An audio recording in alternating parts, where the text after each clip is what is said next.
Welcome to Audiobook 365 Story. At noon, the tiler and the mason came down from the roof of the village church, which they were fixing, and crossed the road to the tavern to eat their lunch. It had been a nice, calm morning, but dark clouds were gathering in the south. Sam, the tiler, said it looked like there would be a thunderstorm. The two men sat in the dim little tap room, eating, while Bob, the mason, read from a newspaper about a murder trial. "I don't know what thunder looks like," Bob said, "but I think this man is going to be hanged, though I can't say exactly why. To me, it doesn't seem like he did it at all. But murder is a terrible thing, and someone should pay for it." "I don't think," Sam mumbled as he poked a flat piece of beetroot with his pocket knife and looked at it with patience until he could chew, "he should be hanged. There's no other ending for him, though," Bob said, "with so many lawyers, and a judge like that, and a jury too. Why, the rope is nearly around his neck right now. He'll be gone in a month. They only wait 3 Sundays, you know, from the sentence to the hanging." "Well, listen to that rain." A light sprinkle turned into a steady summer downpour. It splashed in through the open window, and the dim room became even darker and cooler. "Hanging is a horrible thing," Sam went on. "And I'm sure it's often unfair, yes. Very unfair. Unfair. I'm telling you, at most trials, the people giving evidence usually know nothing about what really happened. The ones who know a lot, they stay home and keep quiet, that's for sure." "No? But why? Why?" "They have their reasons." "I know that. I know it's true. Listen to that rain. It's made the room feel cold." They watched the rain in complete silence for a few moments. "Hanging is a horrible thing," Sam repeated, almost sighing. "I can tell you a story about that, Sam, in a minute," said Bob. He started to fill his pipe from Sam's brass box, which was labeled cough lozenges and smelled of medicine. "About 10 years ago, I was working over in the Cotswold area. I remember I had gone to Gloucester one Saturday afternoon, and it rained. I was riding home in a carrier's van. I've never seen rain like that before, no, and never since. Not like that. BRRR. It came down, pounding. And we came to a crossroads where there's a bar called the Wheel of Fortune. It's very lonely and open there. I saw a young woman standing in the porch waiting for us, but the driver was wet, tired, and angry or something and wouldn't stop. 'No room,' he yelled to her. 'Full up, can't take you.' And he drove on. 'For the love of God, friend,' I said, 'stop and take that young woman. She's, can't you see?' 'But I'm already late,' he shouted back at me. You know the saying, 'Time and tide wait for no man.'" "Ah, but they do for a person in need," I said. With that, he turned around, and we went back to get the girl. She climbed in and sat on my knees. I sat on a tub of vinegar. There was nowhere else to sit. And I was right, she was close to giving birth. The old van rattled along for 6 or 7 miles. Whenever it stopped, you could hear the rain hitting the tarp above us or splashing outside on the grass like it was breathing hard. The old horse was steaming and shaking from the cold. I had known the girl once, in a friendly way. She was a pretty young woman, but now she looked pale and sad and didn't say much. After a while, we came to another crossroad near a village, and she got out there. "Goodbye, my girl," I said kindly, and "Thank you, sir," she said, and off she went into the rain with her umbrella up. She was very pretty and still quite young.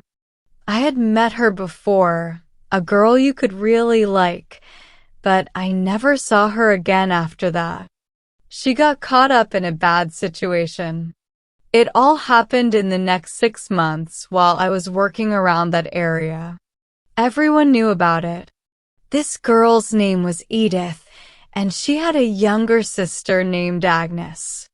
Their father was old Harry Mallerton, who ran the British Oak pub in North Quainey. He stuttered when he talked. Well, Edith had a love affair with a young man named William, and because she was so loving, she behaved foolishly. But she couldn't get him to do the right thing by herself, and she was afraid to tell her mother or father. You know how girls are. After they make mistakes, they get scared, very scared. But soon, she couldn't hide it anymore because she was living at home with everyone. So she wrote a letter to her mother. "Dear Mother," she wrote, and told her all about her problem. The mother was as angry as a wild animal, but Harry stayed calm and sent for young William, who didn't come at first. He lived close by in the village, so they finally went and brought him in. "All right, yes," he said. "I'll do what's right." I can't say anything fairer than that. No, they said you can't. So he kissed the girl and left, promising to come back in a day or two to settle things. But the next day, Agnes, the younger girl, also wrote a note to her mother, telling her some other shocking news. God above, the mother cried out. "Can it be true? Both of you girls, my own daughters, by the same man." "Oh, what were you both thinking? What can we do now?" "What?" Sam exclaimed. "Both of them? Both of them. As true as I'm standing here, both of them, same man." Mrs. Mallerton was scared to tell her husband at first because old Harry could be very rough when he was angry. So she sent for young William herself, but of course, he didn't come again. But they made him come, yes, when they told the girl's father. "Well, may I go to my DD damnation right now?" Old Harry yelled. He stuttered, you know. "If that isn't something." He took off his coat, picked up a stick, walked down the street to William, and knocked him to the ground.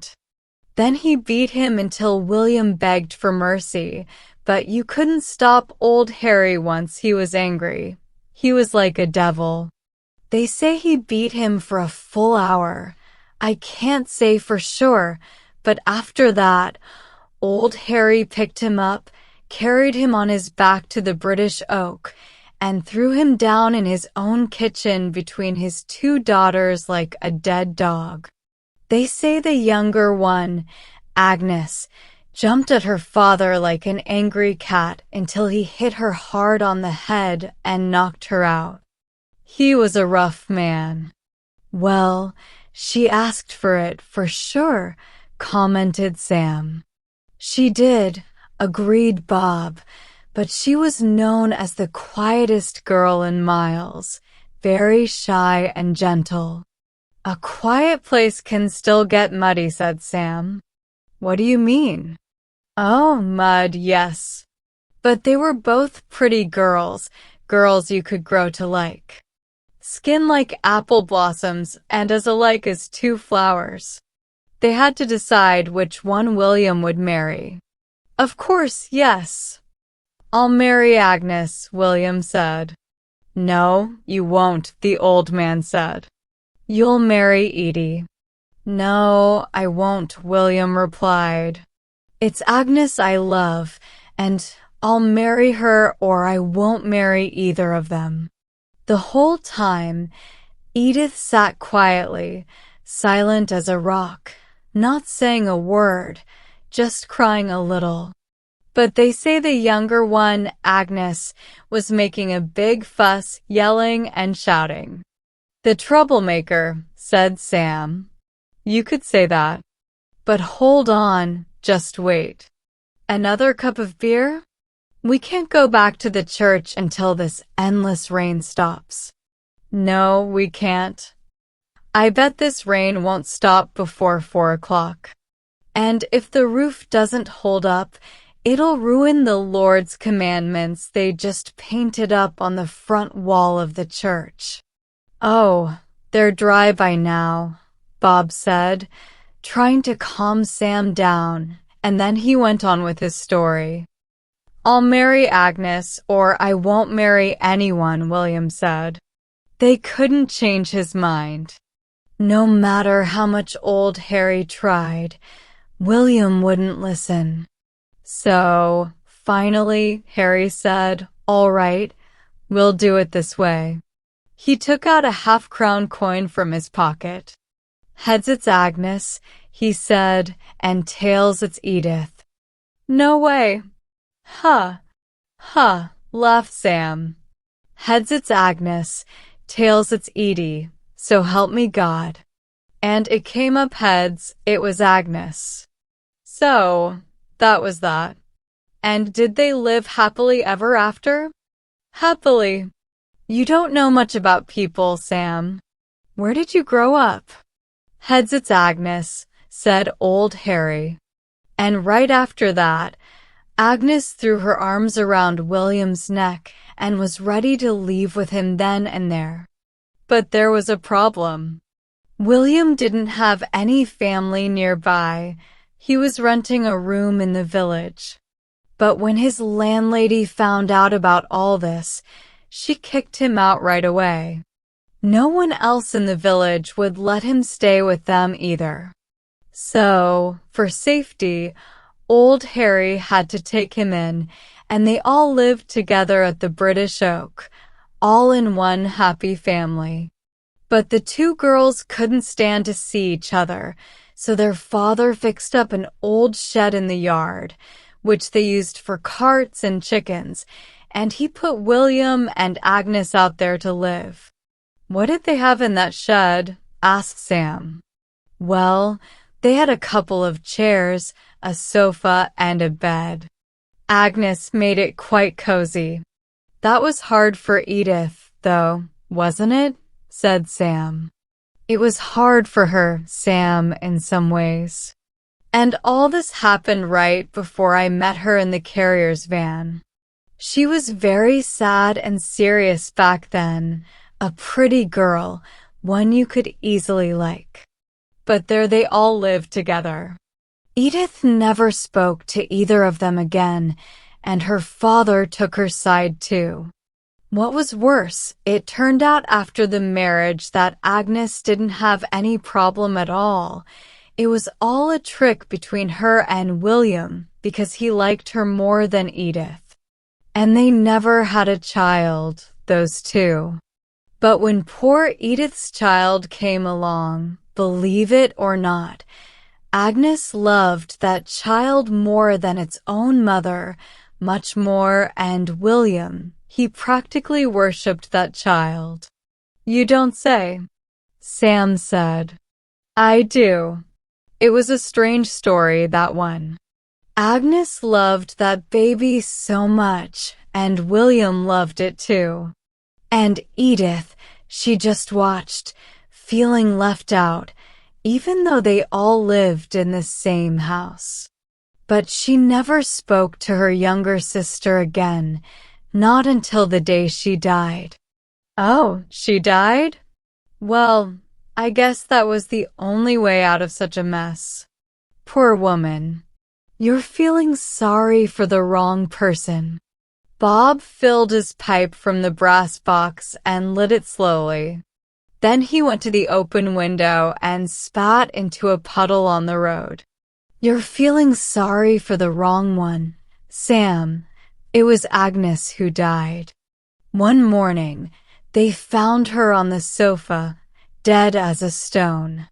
"Oh my goodness," Sam whispered. "She was poisoned," added Bob, calmly puffing his pipe. "Poisoned.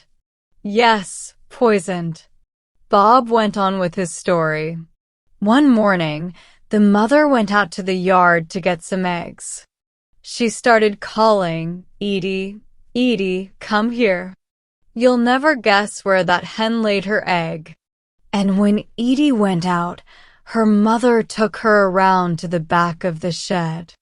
There, on top of a wall, the hen had made a little nest and laid an egg. "I'd never believe it if I didn't see it," she said. "Isn't that something, Edie?" I wondered where she was laying. The other morning, the dog brought an egg in his mouth and put it on the doormat. "Aggie, Aggie, come look at this." But Aggie didn't answer, so the mother went inside and found her lying on the sofa in the shed, stone dead. "What did they think happened?" Sam asked after a pause.